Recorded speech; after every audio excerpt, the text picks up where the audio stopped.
Hi everyone, welcome to 𝗵𝗵𝗺. We are discussing the skin, soft tissue and musculoskeletal system, and this session is an introductory class how we will proceed with the skin, soft tissue and musculoskeletal system. So myself Dr. Parv and I am your microbiology faculty and mentor.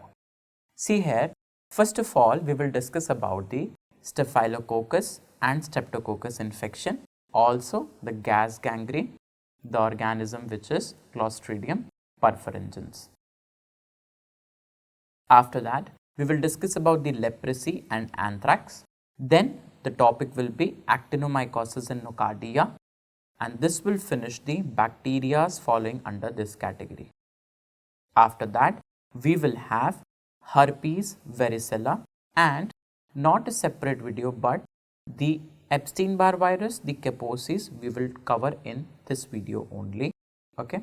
After that, we will discuss about the pox virus, which will have smallpox and molluscum contagiosum. Then we will have parvovirus, measles, rubella, 𝗲𝗵𝗆 in one video, and this will finish the whole viruses, right? All viruses.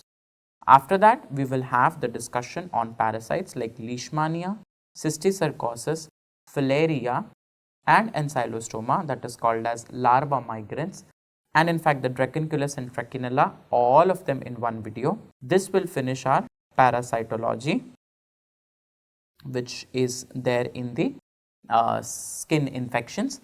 Then we will have the fungus. First of all, we will discuss about the superficial fungus of tinea and malassezia. Next, we will discuss about the subcutaneous fungus like sporothrix, chromoblastomycosis and mycetoma. And in the end, we will discuss the candida as well as some cutaneous mycosis like trichophyton, epidermophyton and microsporum. And of course, the penicillium marneffii infections. So, this will complete our fungus, and once we are done with them, we will be finishing our soft tissue infections. So, this was an introductory video. Make sure that before entering into the system, you go through the topic of general microbiology and especially the topic of general bacteriology, general virology, general parasitology, and yes, of course, the most important for this unit, general mycology as well. Okay, so we will discuss one by one in the subsequent videos. Thank you.